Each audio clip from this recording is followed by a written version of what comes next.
Você está ouvindo Futuro Azul. Olá! Cidades que investiram em sustentabilidade e saneamento conseguiram avançar no ranking que mede os desafios da gestão municipal. Esse índice é realizado pela consultoria Macroplan, que avalia as 100 maiores cidades brasileiras, levando em conta 15 indicadores nas áreas de educação, saúde, segurança e saneamento básico. Aqui é o jornalista Cláudio Schuster e nesta edição do podcast Futuro Azul, do Grupo Atlantis, vou conversar com Glaucio Neves, sócio da Macroplan. Engenheiro de produção, Glaucio tem pós-graduação em projetos e administração pela Fundação Getúlio Vargas e pela COPEAD do Rio de Janeiro, com 18 anos de carreira em consultoria. Realizou mais de 75 projetos nos setores público e privado e foi coautor de 4 livros em temas como reforma do Estado, parceria público-privadas, digitalização de serviços e gestão para resultados. Pela Macroplan, é o líder da vertente empresarial e do tema saneamento. Ao longo de sua trajetória, dirigiu projetos importantes de prospectiva e estratégia para grandes empresas, associações empresariais de diversos setores e governos de Estado. É um dos líderes do estudo Desafios da Gestão Municipal. Seja bem-vindo, Glaucio, ao podcast Futuro Azul. Tudo bem? Muito bom, Cláudio. Obrigado. Obrigado pelo convite. É um prazer falar com você e com os ouvintes aí do podcast. Vamos lá. Para começar, Glaucio, explica um pouquinho para a gente como é feito esse levantamento da Macroplan e está na 5ª edição, né? Então, falar um pouquinho desse último e também desse histórico aí. Isso. Esse estudo ele faz parte de um conjunto de conhecimentos que a Macroplan gera em seu eixo governos, né? Além desse estudo DGM, que é focado nas 100 maiores cidades, a gente faz um outro que é focado nos governos estaduais e diversos outros estudos que a gente desenvolve. Ele tem o objetivo de provocar o processo decisório com dados e evidências e apoiar a decisão para a elaboração de boas políticas públicas. Então, ele utiliza indicadores oficiais, finalísticos. A gente evita fazer análises fiscais, financeiras, administrativas. A gente foca nos indicadores que impactam diretamente a população, né? Que permitem comparabilidade. Então, são indicadores oficiais que permitem você comparar as cidades entre elas, entre as 100 maiores. E é legal porque com esses 5 anos já dá para fazer comparações, né? Legal isso. Super. É muito, muito bacana, porque a gente sempre fala que o DGM ele não é uma fotografia, ele é a fotografia do momento, mas ele olha o filme, né? Uhum. O que é importante nesse tipo de análise é olhar o filme, sabe, Cláudio? E fugir um pouco daquele olhar somente para alguns governos ou para o período de 4 anos ali de um governo, a gente olha 10 anos. Então, como essas 100 cidades avançaram ao longo desses 10 anos? Certo. E em 4 áreas: educação, sustentabilidade, saúde e segurança.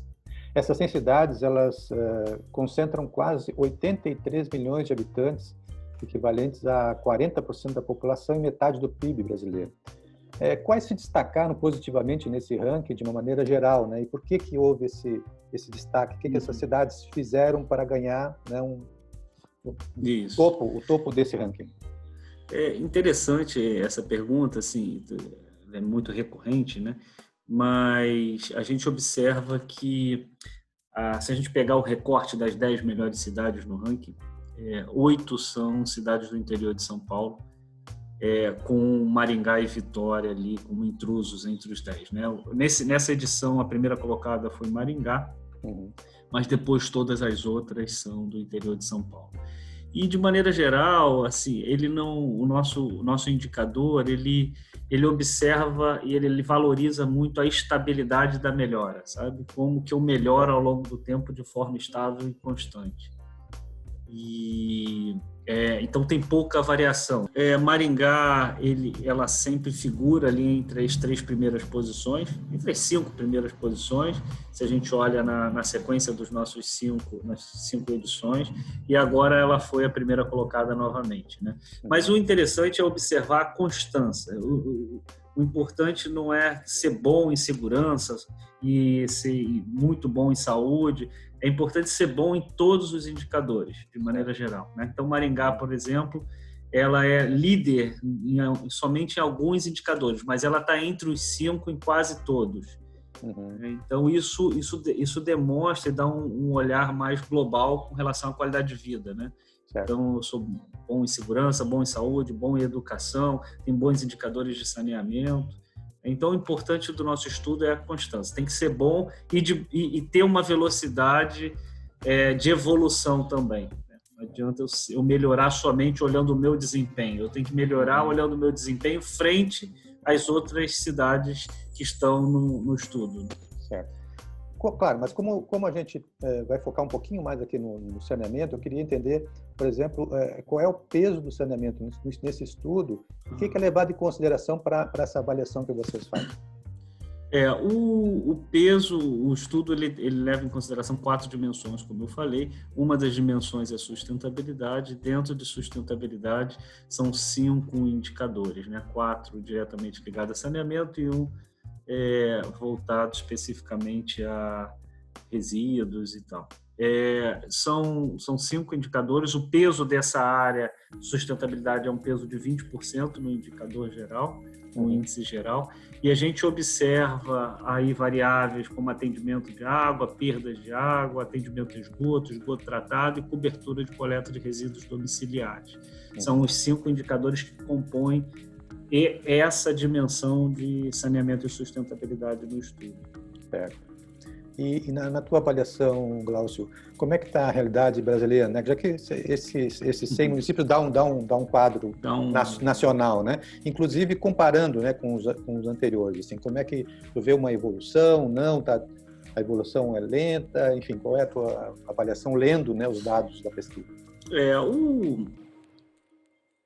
Essas 100 cidades, elas representam 40% do PIB do Brasil, né? Então, se eu quiser fazer algum tipo de política pública que impacte, que melhore os indicadores do Brasil, eu tenho que realmente concentrar e colocar uma intensidade de gestão nessas 100 maiores cidades, né? O que a gente observa é que, embora as 100 maiores cidades do Brasil elas ocupem posições muitas vezes à frente de outros municípios, né? Quando comparado com os que estão fora das 100 cidades, os serviços que oferece à população ainda estão longe de padrões considerados satisfatórios quando comparado a indicadores internacionais. De maneira geral, as 100 cidades evoluem, né? Tirando que algumas regridem e tal, mas o conjunto das 100 elas evoluem na década, e a gente observa que devido à pandemia alguns problemas eles se agravaram, né? Principalmente no campo da saúde, no campo da educação, mas, assim, de maneira geral, elas evoluem.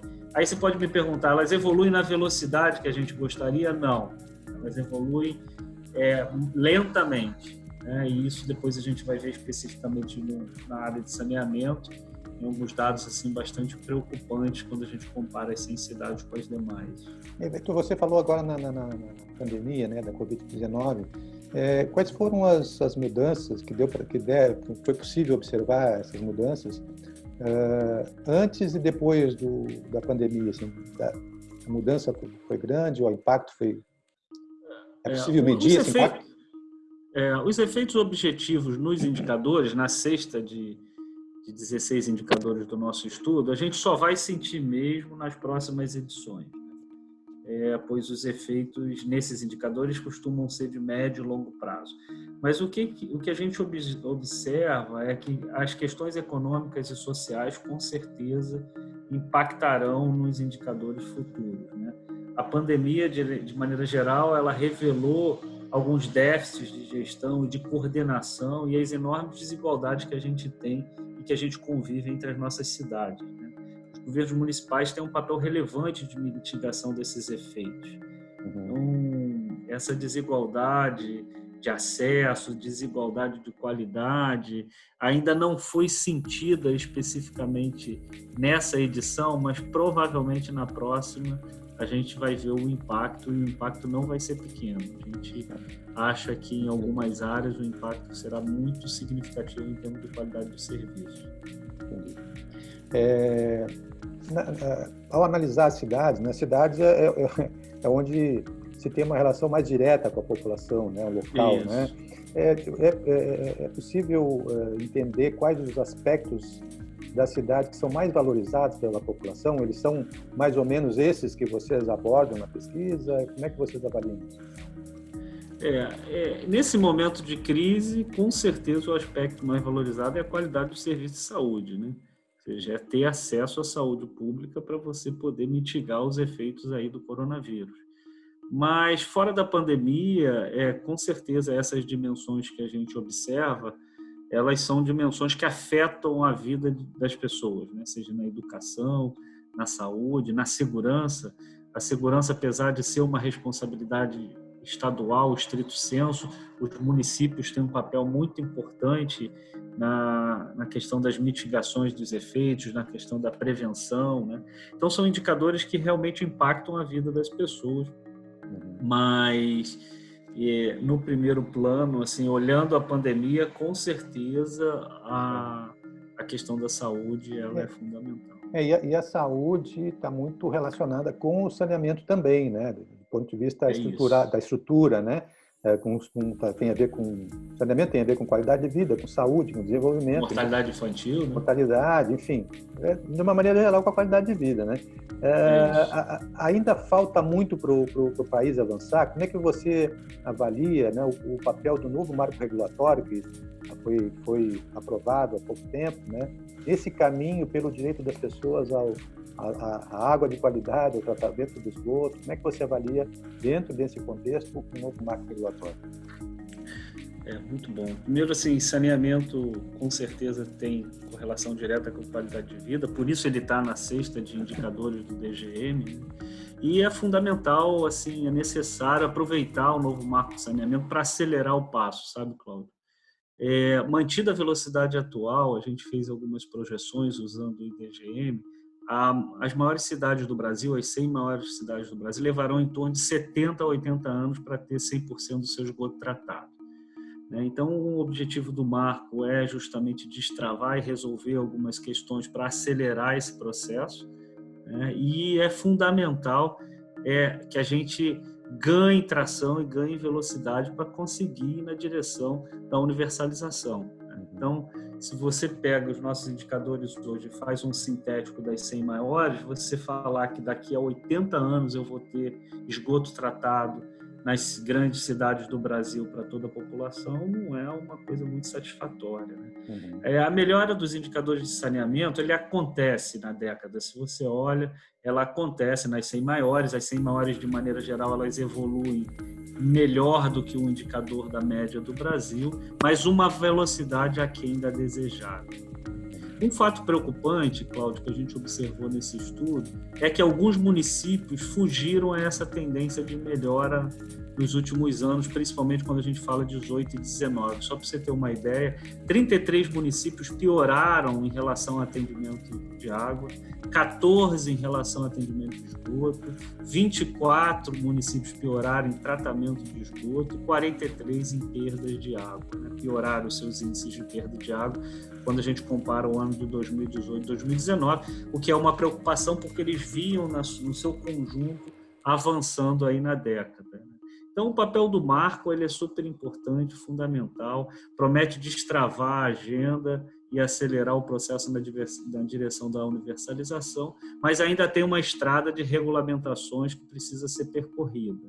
Então, ele não está totalmente resolvido, é um aspecto regulatório, agora tem que tirar os projetos do papel. Então, é importante consolidar o marco na direção de um ponto de não retorno, Paulo. Costumo dizer que essas questões regulatórias elas costumam retroceder um pouco no Brasil, né? Então, a gente tem que acelerar, ganhar tração para que eu não consiga retornar a questões que já foram superadas com a solução do marco legal, né? Então, precisa de previsibilidade, estabilidade regulatória para os atores e etc., que a gente vai conseguir avançar nessa agenda. Certo. Anteriormente, você falou de alguns dados que são impactantes. Você falou agora sobre esses municípios que retrocederam, né? Se tiver mais alguns, se você puder destacar mais algum dado de impacto, e também falar para a gente como os municípios podem se apropriar desse estudo para a elaboração de políticas públicas para melhorar, né, esse quadro. Isso. A ideia desse estudo, Cláudio, é que a gente subsidie o processo decisório com dados e evidências, né? Então, imagina só, nós estamos num ambiente de escassez completa de recursos, né? Os municípios vão ter muita dificuldade nos próximos anos. Então, na escassez, não adianta eu pensar em políticas públicas que atendam de maneira muito global tudo. Eu preciso focalizar onde eu tenho mais problemas, né? Então, para isso, eu preciso usar dados, preciso dar analytics avançada, preciso ter evidência, eu preciso comparar o meu desempenho com outros desempenhos de outros municípios, eu preciso identificar boas práticas, né?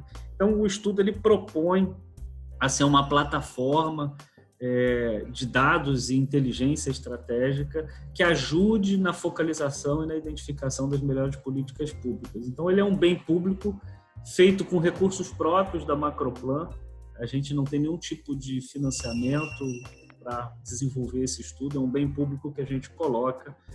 Tem um site, né, que é o Desafios Municipais, e você pode ir lá no Google, baixar todos os dados, você pode reproduzir os indicadores, então não tem nada escondido, é tudo aberto, muita transparência, e é justamente para melhorar e ajudar nas políticas públicas. Qual é o site para o pessoal quiser acessar? É www.desafios2municipios.com. Ok. E qual, dentro desse contexto, Glaucio, como é que você enxerga, como é que você avalia o papel do setor privado na melhoria desses índices, particularmente na questão do saneamento?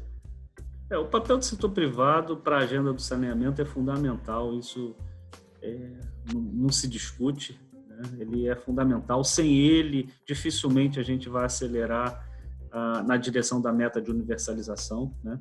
Então, se eu tenho uma meta de universalizar e a velocidade atual está em torno de vai me levar a 70, 80 anos, eu tenho que trazer o setor privado para essa agenda para poder acelerar, né? Hoje a participação do setor privado no saneamento ela ainda é baixa quando a gente olha de forma relativa, ele está em torno de 17% da população brasileira, mas se tudo caminhar bem na direção de bons projetos, na direção de estabilidade regulatória, a gente pode superar aí, em 8, 10 anos 40% da população brasileira sendo assistida por empresas privadas de saneamento, né? Mas, para isso, Cláudio, é necessário a gente garantir um pipeline constante de bons projetos de saneamento, né? Atrair capital com bons arranjos financeiros, resolver questões de regionalização para ganho de escala, né? Ou seja, o Brasil é muito grande, muito amplo, você tem municípios muito pequenos, então como é que eu consigo ganhar escala nessa agenda? Eu preciso pensar de forma regionalizada, consorciar esses municípios, né? Dentro de diversos outros gargalos que precisam ser superados aí dessa agenda. Também é necessário aumentar a eficiência operacional dos serviços. Isso é um ponto importante, tanto no setor público quanto no setor privado. É preciso reduzir as perdas de água. As perdas são muito altas hoje, em torno de 35% nas grandes cidades, nas 100 maiores cidades do Brasil. Preciso melhorar a qualidade dos serviços prestados à população, modernizar o setor com a incorporação de tecnologias de gestão, de operação, né? Hoje se fala do saneamento 4.0, com uso de tecnologias, com inteligência artificial para controle de perdas, controle de vazão, né, que permitam ganhos de eficiência operacional, melhor relacionamento com os usuários do serviço. Então, tem um desafio do acesso, Cláudio, que é fundamental para a gente universalizar, mas junto com esse desafio do acesso, a gente precisa também superar o desafio da prestação de serviço. E a gente sabe que isso é fundamental para que a gente tenha bons serviços de saneamento. Certo. E, Glaucio, você arriscaria um palpite de quais mudanças significativas nós vamos ter nesse estudo para o ano que vem? Você chegou a tocar um pouquinho nesse assunto antes, né? Já preveu alguma alteração, mas o que dá para desenhar aí? Cláudio, com certeza nos indicadores de educação. O IDGM ele capta mudanças muito significativas em relação ao aprendizado no Fundamental 1 e Fundamental 2, né? Então, o Fundamental 1 é a fase onde eu alfabetizo as nossas crianças. Então, uma criança que, no momento da alfabetização, ela fica com uma interrupção de 1 ano, isso vai dar um efeito ali na frente no Fundamental 2 e com certeza vai piorar a proficiência em português e matemática. A gente nunca pode falar com certeza, né? Vou até corrigir claro. aqui, mas a probabilidade é muito alta, porque nós vamos para um ano, as crianças não estão tendo aula na intensidade necessária, os nossos indicadores de qualidade já andavam de lado na educação. Então, a gente acredita que isso vai dar um impacto muito grande nas próximas edições do DGM. Na saúde, é bastante controverso, porque a gente mede doenças crônicas, né? E com a pandemia as pessoas ficaram um pouco mais em casa, então a gente não sabe ainda como que vai ser o efeito também em relação às doenças crônicas, mortalidade infantil, mas assim, da nossa sexta educação, a gente acredita que vai ter uma piora. E vocês, por exemplo, pensam em acrescentar alguma questão nas próximas pesquisas, em função da pandemia, por exemplo? Pode ser...